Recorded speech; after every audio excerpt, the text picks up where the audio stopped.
आज का जो तारीखी और अनोखा मनपरित प्रोग्राम जो समाजवादी पार्टी की जानिब से यहाँ अहमद शिवराती चौक वसार खोली में मुनाकिद किया गया है, इस प्रोग्राम की गर्ज गायत, इस प्रोग्राम की नौइयत आवाम के सामने पेश करने के लिए मैं समाजवादी पार्टी महाराष्ट्र के युवा सदस्य, युवा जनरल सेक्रेटरी जनाब मुस्तकीम डिग्रेटी साहब को आवाज दे रहा हूँ, वो आए और अपने ख्यालात का इजहार करें।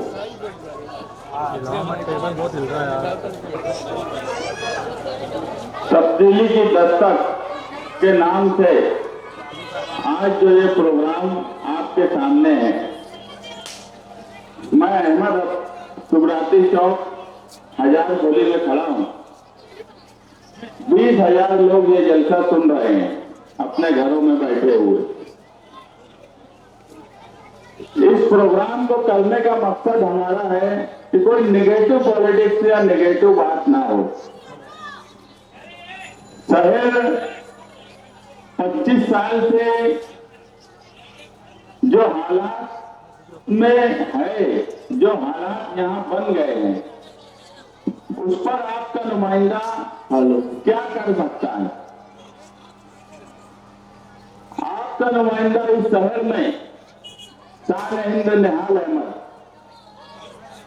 वो ग्रेजुएशन पॉलिटिक्स से की है, MBA की है और LLB है कानून में। मैं जहां खड़ा हूं, ये बस्ती ही पढ़े लिखों की बस्ती है।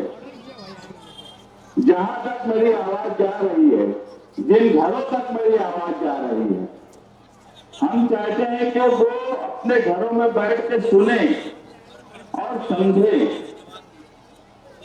जो ख्वातीन घरों में बैठी है वो सुने और समझे कि 25 सालों में इस शहर में क्या हुआ। हजार भोले और एतराफ में रहने वाले पढ़े लिखों की बस्ती है।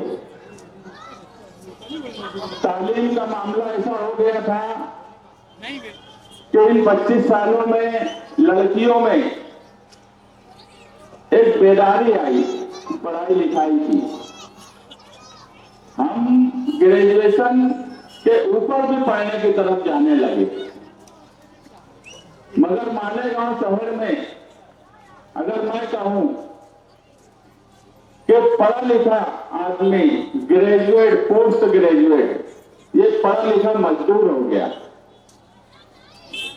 इनके रोजगार का कोई जरिया ही नहीं बचा इस शहर में। एक कम पढ़ा लिखा आदमी जो है, उसके लिए कोई सवाल नहीं होता, वो कोई भी काम कर लेता है। मगर जब कोई ग्रेजुएट हो जाता है, पोस्ट ग्रेजुएट हो जाता है, तो उसके सामने सवाल आता है कि वो आप क्या करे उसके फ्यूचर के लिए, उसके मुस्तकबिल के लिए क्या करे। ये सवाल उन नौजवानों को के सामने सबसे बड़ा होता है और उस घर के लोगों के लिए, उनके माँ बाप, भाई बहन जो जिम्मेदार है, उनके सामने भी ये सवाल खड़ा होता है। मगर इन 25 सालों में हमने उन्हें पढ़ा लिखा मजदूर बना दिया।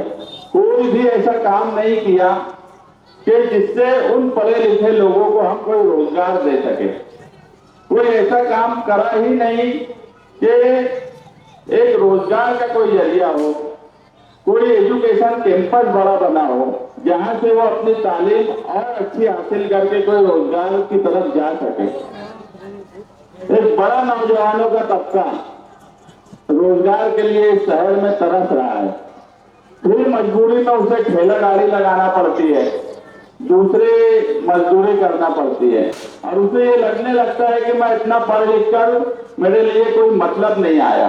पढ़ाई लिखाई का दूसरा जरिया उसकी जिंदगी में, उसके फायदे उसको जरूर मिलते होंगे, मगर रोजगार के लिए उसको उसका फायदा नहीं मिल पाता। हम चाहते हैं कि आने वाले वक्त में खास तौर से जो पढ़ा लिखा तबका है उसको रोजगार का जरिया मिले। वो किसी तरीके से ऐसे छोटे रोजगार के, अगर वो ग्रेजुएट हो तो उसके स्टैंडर्ड के हिसाब से वो उसका रोजगार हासिल करे, उसके स्टैंडर्ड के हिसाब से वो अपना काम काज करे।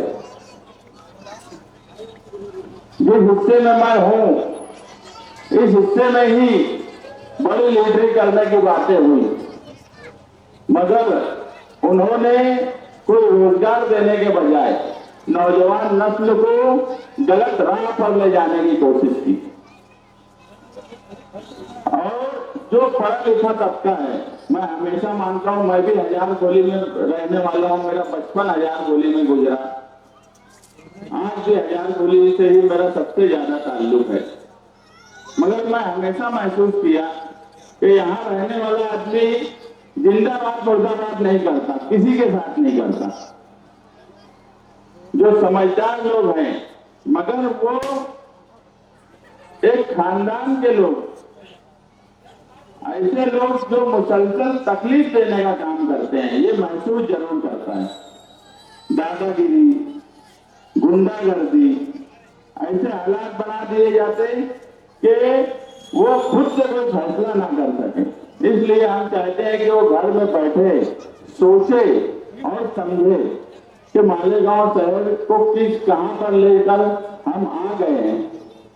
आज हजार गोली में रहने वाले लोग वो कोई फैसला करना चाहते हैं तो उनको डराया जाता है, धमकाया जाता है।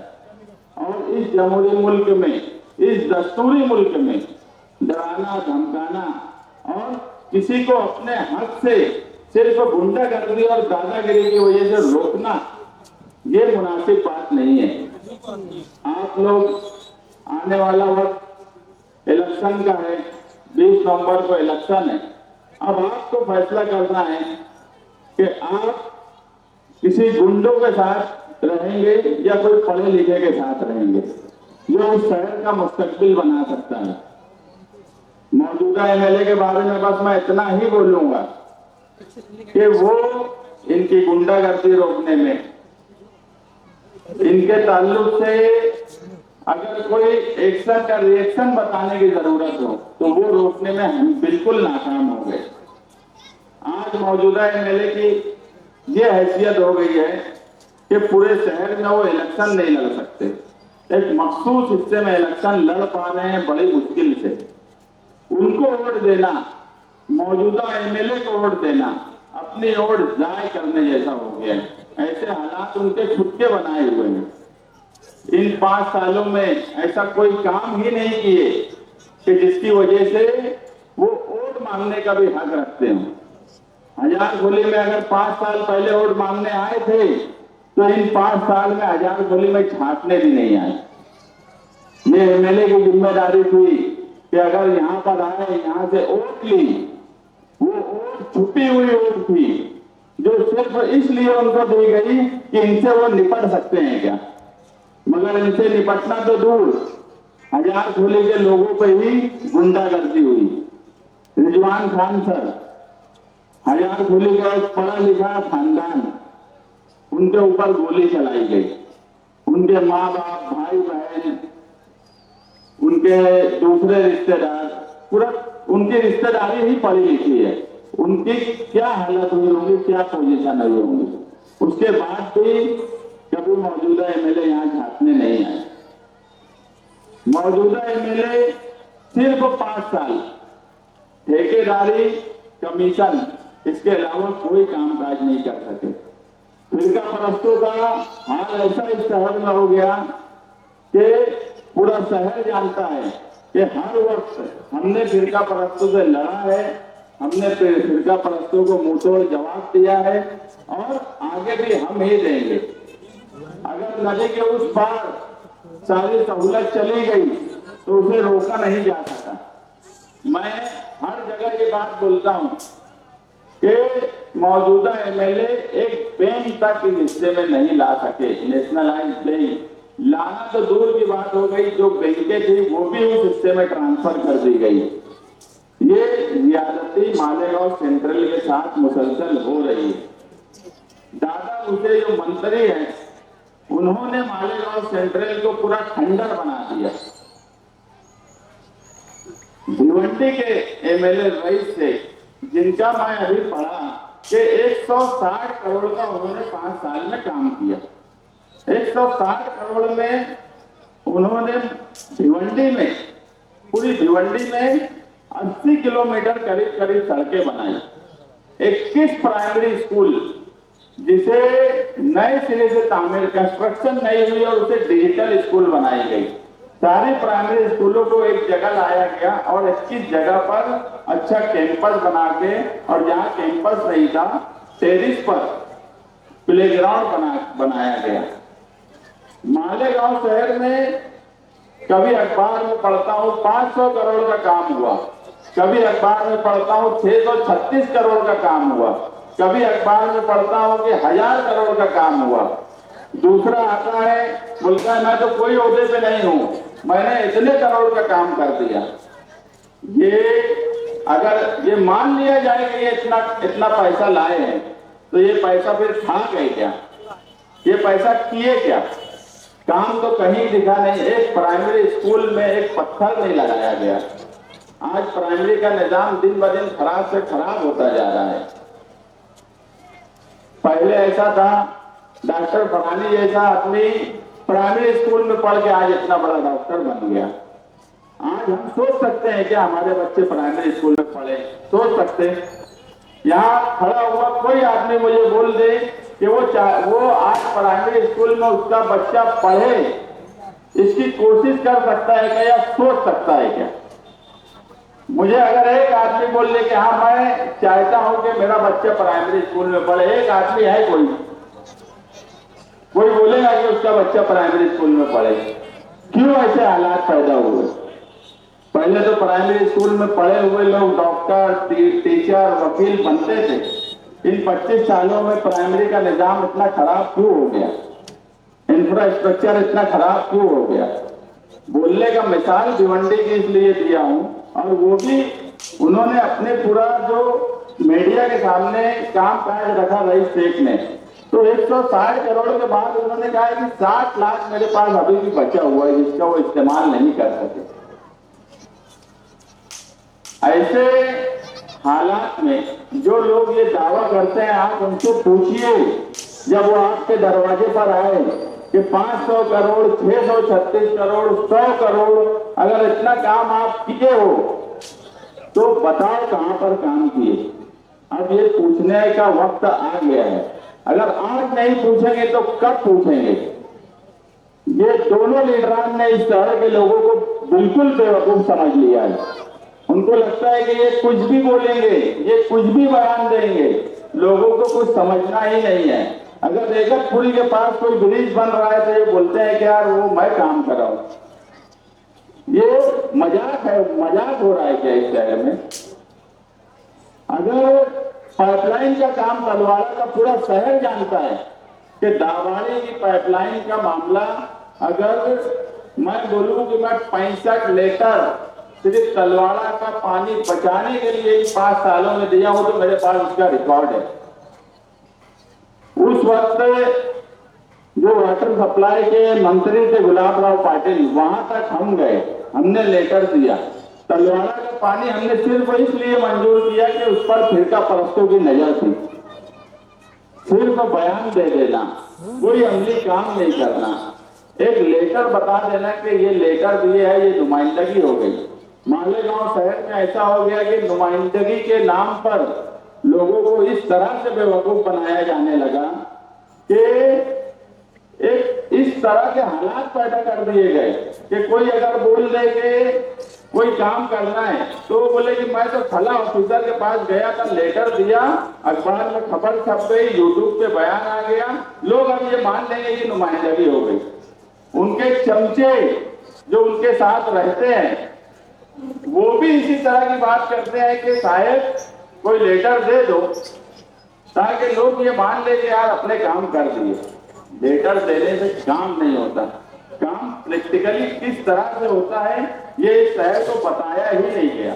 और हम भी जो है लेटर अखबार में देख लेते कि फला लीडर ने एक लेटर दे दिया और उसने बोल दिया कि नुमाइंदगी हो गई, फोटो खिंचा लिया, फोटो का दौर है, सोशल मीडिया का दौर है, मगर ये एक्चुअल में ये नुमाइंदगी है ही नहीं, नुमाइंदगी का ये तरीका ही नहीं है।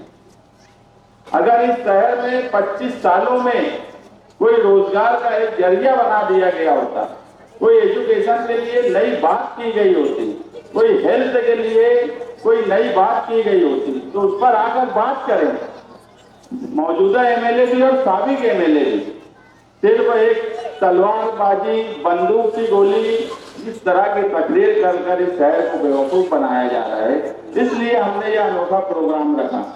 हम ये प्रोग्राम जलसा रखना ही नहीं चाहते थे, मीटिंग भी रखना नहीं चाहते थे, हम बहुत जोश भरी तकरीर भी इस प्रोग्राम में करना नहीं चाहते थे। जोश भरी तकरीर करना नहीं आता ऐसा भी नहीं है, मगर हम चाहते थे कि लोग सोचे, लोग समझे कि क्या हो रहा है। एक पार्टी का मामला ऐसा हुआ कि मजहबी जुनून में अगर हम उस वक्त दस्तूर की बुक लेकर हम उस बात की मुखालफत नहीं करते, अगर हम ये बात नहीं बोलते कि सियासी स्टेज से मजहबी नारा नहीं लगना चाहिए, जब मजहब की बात आती है तो तुम कुछ नहीं करते, जब मजहब की बात आती है तो हम ही सबसे आगे रहते हैं। अगर हुजूर की शान में गुस्ताखी हुई तो हम जेल गए, लोगों के उस तकलीफ से निकालने की बात आई तो हमने कोशिश की। अगर आगरा रोड जो इस हिस्से से मुंसलिक है, गढ़ की यात्रा के लोग खतराव किए तो हमने उनको छोड़ नहीं दिया। हम पुलिस स्टेशन से लेके कोर्ट तक गए, बाकायदा पुलिस को बाद में हमको लेटर देना पड़ा कि हमने 120 दी और फला फला फला फला कलम उस पर लगाई है, और वो लोग 1.5 से 2 महीना जेल में रहे। अगर भगवा झंडा कोई लेकर आया तो उसके खिलाफ हम लड़े। अगर ईदगाह ग्राउंड पर क्रिकेट खेलने का सवाल आया तो वहां शान हिंद और रिजवान खान गए। तो हमेशा फिरका परस्तों से तो हमने लड़ा, इन्होंने कभी फिरका परस्तों से लड़ा ही नहीं। सिर्फ हरा झंडा लेकर आकर बेवकूफ बनाने का काम ये मालेगांव जैसे मजहबी शहर में नहीं होना चाहिए। मैं हमेशा बोलता हूं कि बीजेपी और आरएसएस की आइडियोलॉजी के खिलाफ सिर्फ हम इसलिए हैं कि वो अपने स्टेज से जय श्री राम का नारा लगाते हैं, वो अपने स्टेज से मस्जिद और मंदिर इस तरह की बात करते हैं, इसलिए हम उनके खिलाफ हैं। और अगर वही माइनॉरिटीज करने लगे, अकलियत करने लगे, तो उनमें और हमें उनकी आइडियोलॉजी और हमारी आइडियोलॉजी में क्या फर्क है। ये मुल्क सेकुलर है, ये मुल्क दस्तूरी है, ये शहर सेकुलर होना चाहिए, ये शहर दस्तूरी होना चाहिए। इसी तरीके से यहाँ कामकाज किया जा सकता है। अगर कोई मजहब का नारा लगाकर अपनी बात करेगा तो आप उसको कतई वोट मत देना। मजहब का नारा लगाने वालों के बारे में मैं सिर्फ इतना ही बोलूंगा कि इन्होंने, मैं इससे पहले भी कई जगह बोला कि मैं सबूत भी दे सकता हूं कि आसिफ शेख बीजेपी की तरफ से उम्मीदवार हैं, और ये सिर्फ मैं 8 दिन 10 दिन पहले से बोल रहा हूं कि यहाँ पर उम्मीदवार नहीं दिया जाएगा। बाद में जब उम्मीदवार की बात आई तो उम्मीदवार यहाँ नहीं दिया गया। सिर्फ इसलिए नहीं दिया गया कि ये जो सीट थी ये अजीत पवार के कोटे में दे दी गई थी, और अजीत पवार के कोटे में इसलिए दी गई थी कि मुस्लिम सीट है और अजीत पवार जो है अपना उम्मीदवार खड़ा करे। मगर आसिफ शेख साहब को समझता था कि बीजेपी के साथ अजीत पवार का गठबंधन है, यूपी सरकार है, उनकी सीट पे वो लड़ नहीं सकते, इसीलिए उन्होंने जो है यहाँ पर आजाद उम्मीदवारी की बात की और अपनी एक ऐसी पार्टी बनाई जिसे बड़े धूमधाम से मास्टर स्ट्रोक बोला गया, मगर वो मास्टर स्ट्रोक मास्टर मिस्टेक साबित हुआ। और पूरा शहर जानता है, घर में बैठे हुए लोग जानते हैं कि इस तरह की कम अकली का काम, अगर हजार खुली में रहने वाला पढ़ा लिखा तबका उनके साथ होता तो मुझे बताओ ये मास्टर मिस्टेक होती थी क्या? ये मास्टर मिस्टेक होती थी? कतई नहीं होती थी। मगर हजार खोली का पढ़ा लिखा तबका उनके साथ रहा ही नहीं। उनके साथ जो लोग रहे उनको ना मजहबी समझ है, ना उनको सियासी समझ है, उनको जो लगा उन्होंने उसको हाँ हाँ किया। लेकिन इस तरह की पॉलिटिक्स से इस शहर में बंद होना चाहिए, तामीर और तरक्की की बात होना चाहिए। आपका नुमाइंदा आपके सामने बात करेगा, इसी कंसेप्ट में ये प्रोग्राम रखा गया है। और हमारा मकसद ये था कि लोग अपने नुमाइंदे से बात भी कर सके, समझे कि उसका मुस्तकबिल में क्या प्रोग्राम है। सिर्फ स्टेज लगा देना, स्टेज पर धुआंधार तकरीर करना और उसके बाद इलेक्शन को किसी भी रूप पर नहीं ले जाना, सिर्फ बंदूक और इस तरह की बात करना, ये इस शहर में नहीं होना चाहिए। ऐसे लोगों को घर बैठाने का वक्त आ गया है। पढ़े लिखे लोगों को आगे आना चाहिए।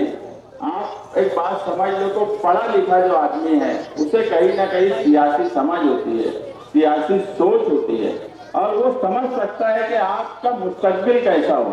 मैं हमेशा बोलता हूँ कि मालेगांव शहर बढ़ता है। जब मैं हजारकुली में रहने आया तो हजारकुली का ये हिस्से में एक भी मकान नहीं थे। आज हम पहाड़ तक टच हो गए, पूरा शहर हाईवे के उस तरफ चला गया। आप खुद अगर घर आपका है और आपके 4 बच्चे हैं और उनकी शादी करना है तो आप 2, 4, 5 साल पहले से एक प्लान बनाएंगे कि उसे किस तरह से घर को हम नया डेवलप करें, कहाँ रह सके। मालेगांव शहर इतना बढ़ता चला जा रहा है, ना मौजूदा एमएलए ना साबिक एमएलए, इनके पास कोई ऐसा प्लान ही नहीं है, कोई ऐसी ब्लूप्रिंट ही नहीं है मालेगांव शहर के ताल्लुक से कि जो मुजाफरात का हिस्सा जो लाखों की आबादी का बच गया है वो किस तरह से बचना चाहिए, किस तरह से वहां लोगों को सहूलत मिलना चाहिए कि ये शहर डेवलप शहर दिखे। आप नासिक चले जाओ, औरंगाबाद चले जाओ, दूसरे शहर चले जाओ, जो दूसरा हिस्सा बचता है वो इस प्लान के तहत बचता है। मैं जो बोला कि हम अपना घर भी जो है जब बढ़ाते हैं तो ऐसा नहीं होता कि फौरन कर लेंगे, हम 2-5 साल पहले से उसका प्लान बनाते हैं। मगर ये कम पढ़े लिखे लोग एक मुफ्ती होने के बाद सियासी शऊर नहीं होने की वजह से ये शहर की ये हालत हो गई है। ये शहर इस पोजीशन पे आ गया है कि अगर अगले 5 साल तक ये शहर में यही नुमाइंदे रहे तो यकीन मानना आप लोगों को रोड पर जो आज दुश्वारी हो रही है चलने फिरने की, आप चलने फिरने के काबिल नहीं रहेंगे। ट्रैफिक का जो निजाम है वो आप सबके सामने है। इस तरह की ट्रैफिक है कि हम Mohammad Ali road, Kudwai road, Agra road, Hazarkuli के पट्टे में कुतुम्बा रोड, इस हिस्से में शाम में जाने के लिए भी आदमी सोचता है कि अभी जाना कि नहीं जाना। आज ये पोजीशन है। मुझे बताओ मौजूदा एमएलए या साबिक एमएलए के पास कोई प्लान है? हम कुछ नहीं होने के बाद भी हमारे जहन में तो एक बात आई कि 14 नंबर का रास्ता खोल दिया जाए। अगर हमारे पास ताकत होगी, हमारे पास पावर होगी तो हम रास्ते खोल सकते हैं। हमारे पास ब्लूप्रिंट है, हमारे पास ऐसी टीम है जो मालेगांव शहर को किस तरह से मुस्तकबिल में डेवलप किया जाए इसका वो प्लान हमको दे सकते हैं। हम ही बहुत उत्तम है ऐसा नहीं है, हमारे पास लोग ऐसे हैं और वो लोग इसलिए है कि हम उनसे ताल्लुक रखते हैं। कारपोरेशन का अगर कोई रिटायर ऑफिसर भी होता है, मुझे ये लगता है कि वो काबिल है तो मैं उसके पास 10 बार जाता हूँ समझने के लिए। कोई टीचर हो, डॉक्टर हो, मुझे लगता है कि इससे कोई मालूमात मिल सकती है तो मैं उसके पास जाता हूँ, समझता हूँ, ताकि हम कोई नई बात सोच सके। ये शहर ऐसी पोजीशन पर आज खड़ा है 2024 में। अगर 5 साल यहाँ एक पढ़ा लिखा और समझदार सियासी शऊर रखने वाला आपने नुमाइंदा नहीं दिया तो इस शहर की बर्बादी की जिम्मेदारी हम सबकी होगी। इस शहर को बर्बाद होने से बचाने की जिम्मेदारी अब हर फर्द की है। अगर मर्दों की है तो ख्वातीन की भी है, सबकी जिम्मेदारी है, नौजवानों की जिम्मेदारी है। मैं एक ही बात बोलूंगा नौजवानों से, जो नौजवानों की पहली वोट इस इलेक्शन में आने वाली है, वो पहली वोट, पहला उम्मीदवार शान हिंद है, पहली बार असेंबली इलेक्शन लड़ने जा रही है, पढ़ी लिखी है, हर तरह का तजुर्बा है, सियासी, समाजी और जो ऑफिस वगैरह का तजुर्बा होता है, सब तजुर्बा है। वो भी पहली बार असेंबली लड़ रही है। जो भी नौजवान, जो भी लड़कियां और लड़के जिनकी पहली वोट आती है, पहली वोट की हकदार अगर इस शहर में फिलहाल जितने नुमाइंदे खड़े हैं कोई है तो वो शान हिंद है। आप अपनी पहली वोट शान हिंद को दो। हम आपसे ये वादा करते हैं कि हम मालेगांव शहर में ईमानदारी से मालेगांव शहर के एजुकेशन के लिए, मालेगांव शहर के हेल्थ के लिए, मालेगांव शहर के रोजगार के लिए, मालेगांव शहर के इंफ्रास्ट्रक्चर के लिए, मालेगांव शहर में नए रास्ते के लिए हम इंशाअल्लाह कोशिश करेंगे। पहली वोट देने वालों का मुस्तकबिल शुरू होने वाला है। आप अपनी वोट किसी ऐसे आदमी को मत दो जिसे आपके मुस्तकबिल की पड़ी नहीं है, जिसे आपके मुस्तकबिल से कोई लेना देना नहीं है। आप अपना मुस्तकबिल देखो। आपकी पहली वोट अगर शान हिंद को आएगी तो मैं ये वादा करता हूँ आप लोगों से कि वो आपके मुस्तकबिल के लिए ईमानदारी से काम करेगी। इतना बोलकर मैं अपनी बात खत्म करता हूँ। शुक्रिया।